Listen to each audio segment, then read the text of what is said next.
Hello guys, welcome back. We are going to talk about our second story, which is called Dragonflies and Inky Blackness, Raising a Child with Asperger's Syndrome by Karen Miriam Goldberg. So this one was about Daniel. It's from the mom's perspective again. Daniel is born with Asperger's Syndrome, and it just kind of talks about their life, and it's a pretty crazy story. So, yeah. So right at the beginning, Daniel's mother talks about their first time being home with him. She says, so we held him, so we slept with him, and being he was our first baby, his intensity didn't seem unusual. Do you think that this is something that a normal first-time parent would do, like she explained, or do you think it had something to do with the fact that he was in the NICU for so long because of his APGAR score being so low? I do think it's a little bit of both. Like, I know, parents are very protective at first, especially when it's a newborn. But it also says when he was in the NICU that he was poked, probed, and had a constant exposure to beeps and lights. Mm-hmm. So I feel like she just wanted to comfort him. Mm-hmm. Yeah, I agree. So then, what was your reaction to his discussion with his mom about death? So he says. It says, a year later, he almost died when his small intestine telescoped into his large one. Less than a year after that, when he could talk with great skill and detailed vocabulary, he mainly discussed two topics, death and God. He says, Mom, I'm going to die soon. And she says, no, you can't do that. I'd be broken forever. He looked at me thoughtfully and a few days later said, Mom, I'm going to die soon, but it'll be okay. I'll have God send you another boy. No, it will not be okay. I'd still be broken forever. What did you guys think of that? I thought this was crazy because he's only 2 years old, and for him to be having these thoughts, it was very emotional to read. Yeah, and I actually thought this was very interesting, and I looked some stuff up on Google. Okay, maybe not so reliable, but about kids with autism and different disorders on the spectrum, and feeling like they're closer to the other side of the world. And there's a lot of research about kids saying that they see ghosts more often, or spirits, or even feeling like in that scenario he's I'm gonna die, and he's just gonna send you another kid. They feel so open about saying that because that's what they feel, and that he's seen all these different things. So there's actually a lot of research about kids and students on the spectrum and who have these exceptionalities, feeling like they're closer to that world. So do you guys have any experience with Asperger's? Did you know anyone? Or The only thing that I've seen is that TV show, Parenthood. Yes, yep. Me too. So I guess that's something that I don't think I've really met anyone or I've really known anyone who's had that. I probably have because there's different types, but the one that I can absolutely recall is the one from Parenthood. Yeah. So. Yeah. Okay. Yeah. I think I had a kid in my class who had Asperger's. He said he did, but I'm assuming if he said he did, he probably had it, but I could have never, because Kylie said in the Twitter chat, they're not all the same. So. Yeah. Yeah. So towards the end of page 244, he was at daycare and he had a seizure. So put yourself into the shoes of the daycare center's directors and then the teachers as well. How would you react to a student having a seizure, and how would you keep the other kids calm in this situation? I think there's a lot of training, especially if you have someone that has seizures a lot, to move the kids quickly out of the room to give the child who's having a seizure space, because there's nothing you can really do once someone starts to have a seizure.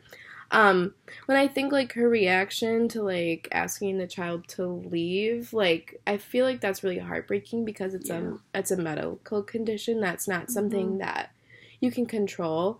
And I guess having a student having a seizure, it's just like any other medical thing. You take care of it, you do what you need to do, and you keep the child in safe hands. Yeah, that's definitely really scary, and I feel it is kind of important, especially if they're younger, to get them out of the classroom, because I know that would be very hard to see. But I also think it's important to explain what's happening and give them a little bit of idea of what's going on. And Sarah Ellen brought up about him being thrown out, that was hard to hear, but Yeah. They mentioned that they had to pay too much attention to him and they weren't getting to the other kids. I had a question about that. I was just wondering what your guys' reaction was about that. Yeah. So Daniel's mother tells him everything that happens after he has this grand mal seizure. Would you guys do this for your child, or would you like maybe protect them from what happened? I don't know if I would go into absolute detail. Like, I feel like there's some things that could be, like, very traumatizing, things that happen during seizures that I don't think I would tell my child, but I think, like, specifically for her child, like, I think it was good because, like, that's what he needs, is he needs detail, he needs information about that, like, he wants to know what happens, so I think, like, specifically in this case, I think it was good. Yeah. Yeah, I definitely think it's important to talk about it, but I don't know how far you should go into that conversation. Well, I had a girl in I was in kindergarten, and I had a girl with epilepsy in my class, and she'd have seizures in class. I just remember how scary that was, and, like, we'd have to, like, obviously help out, like, because you don't want them near, like, tables and chairs if they hit them, so we'd always have to pull our chairs away if she was near us, or, like, push the tables away, and I just remember, I mean, you're 5 and 6, so that's pretty scary to see, and you're one of your friends and your classmates, she's on the ground, and there's nothing you can do, and, yeah, I don't know if I would be one to want to tell her, like, everything that's happening, so. Yeah. So she has a quote where she says, "No one but those close to him know he's gifted also. All most people see are the problems, the behavioral problems, or the disability, and it takes a long time to see behind that veil, to see that it's not his intention to be obnoxious." This quote was really impactful to me, so I was just wondering what your thoughts were on the quote. Well, I think we've done a lot of talking in our Twitter chats about seeing the student for, like, who they are and not necessarily for their exceptionality or their behavioral problems. And so, like, I do think it's sad that a lot of people, like, who are educators, like, they, like, don't have that mindset, and it's unfortunate that a lot of people don't have that, or even, like, her family, I think, talks about, like, it gets, like, annoying at some point, and so I think, like, just knowing that, like, you should look past, that's not, kids aren't what they be, like, they aren't, we shouldn't base kids on who they are based on, like, how they behave, like, look at, like, their personality, look at what they like, because that's not, the problems of a student aren't all that they are. Yeah, I highlighted this too. I thought it was very important, and the thing that stuck out the most to me was it's not his intention to be obnoxious, because if a lot of people were to be seeing this, they'd probably be like, why is that child acting that way, and get, like, frustrated. But I think it's important to understand the child and have those conversations to be able to know his personality and the gift he does have. For sure.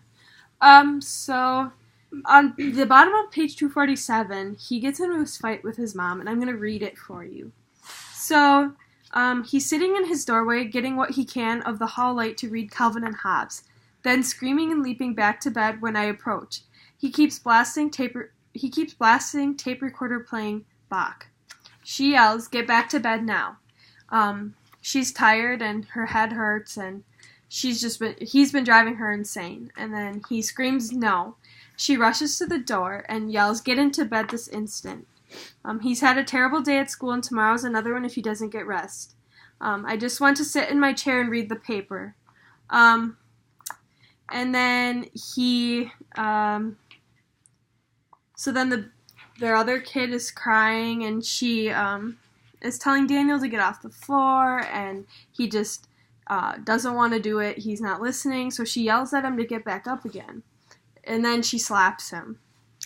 So I was just wondering what your guys' reaction was to this. I think it's normal in any house to have, like, tension arise. The thing that struck out the most to me was at the end of the passage where it says, "I start to leave," he sits up and yells, "Mom, let's start over again." Yeah. And then she says, "Okay," and so we do. We start over and over again. And I think that's very important, and that's what families do, just be there for each other, and there's gonna be hard times, but at the end of the day, you guys have each other. Because she felt so bad, and you could Yeah. tell. And she, like, went back in there, and she apologized. And Well, and I think, like, this kind of reminded me of, like, one of those, like, TV dramas where, like, it gets so bad that you end up, like, physically, like, touching your child and, like, end up hitting them or pushing them. And I think, like Morgan said, like, tensions just get so bad sometimes that, like, it has to be released at some point. And it's unfortunate that she ended up having to lay a hand on him, but it's also really great that, like, he understands, like, why and that they're able to start over. Yeah. So this is when this is a story, we kind of touched on this in the last, the first half of our podcast. So she thinks that she traces Asperger's through her family. She thinks that she has it as well, and then her dad also had it. So I was just kind of wondering what you guys thought of this. Like, do you believe it to be true? Like, could it be a genetic thing? Like, yeah, I thought it was kind of crazy that she wouldn't have even thought of this until she had her son. It was kind of her son that made her realize that she was experiencing some of these same. And I think, like, it's cool that, like, she's able to, like, relate to her own son and, like, say, like, maybe mine isn't, like, as intense or as much as his is, but that she was able to be like, well, I know where he's coming from because I feel like I had that. And so I thought that's really important in their relationship to just kind of be able to relate to each other. Yeah. So then they start talking about different things to, like, kind of help him because they're trying different medications, but they're not always working. So they tried psychologists, shrinks, neurologists, nurse practitioners, herbalists, massage therapists, homeopaths, social works, general practitioners, Asperger specialists, occupational therapists.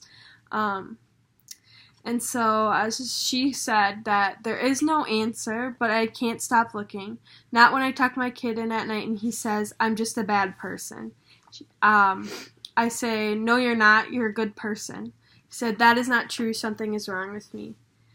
And she then finishes the passage with saying, but it's not your fault. I want to scream into his bones. You did nothing to deserve this. So what did you guys think of this? Because I thought that was really, like... And it just really hit me, like, that's so, super powerful. Like, just she wants him to understand that there's not a whole lot he can do, because... Well, and, like, it doesn't necessarily, like, define who he is. Like, he's not a bad kid because he has Asperger's. Like, it's just a part of, like, his behavior, and, this story doesn't really separate this boy's behavior from his personality, and I think it's, like, sad that, like, they don't really touch on that, and I wish, like, the mom... could really see that those are two different things, and like maybe she will later on in his life like see that, but from their perspective now, it doesn't seem like she does. Yeah. So the last thing I had wanted to ask you guys was, what did you think of when they had the ninth birthday party for Daniel, and all his friends came except for one. Because his mom didn't want him associating with Daniel. That's so ridiculous. I think that is one of the most ridiculous things I've ever heard. Who cares? Like, literally, to come to the birthday party. Who cares? Really? You're gonna be that person to not show up to the party? And then it's teaching your child ridiculous. to act that way. Yeah. Would you, like, and that's okay. Really? Like, let's be kind to each other. Like, I think that part, like, got me, like, triggered. Like, I was triggered on that. Sure. Because, like, what's the point? Everyone else showed up. They're all being great human beings. And why can't you just be, like, even if necessarily, okay, I respect that maybe you don't want to associate your child with Daniel, but be a decent human being. Like, don't be that person. Don't train your child to be that person. No. Be a good person in the society, because people with disabilities don't, or exceptionalities, they don't deserve to be treated that way at all. Okay. Sorry. Well, I just got that part got me so heated because me I was too. like, what the heck? Totally understand. So that was it. Thank you for listening to our podcast. We hope you liked it. All right, see you next time, guys.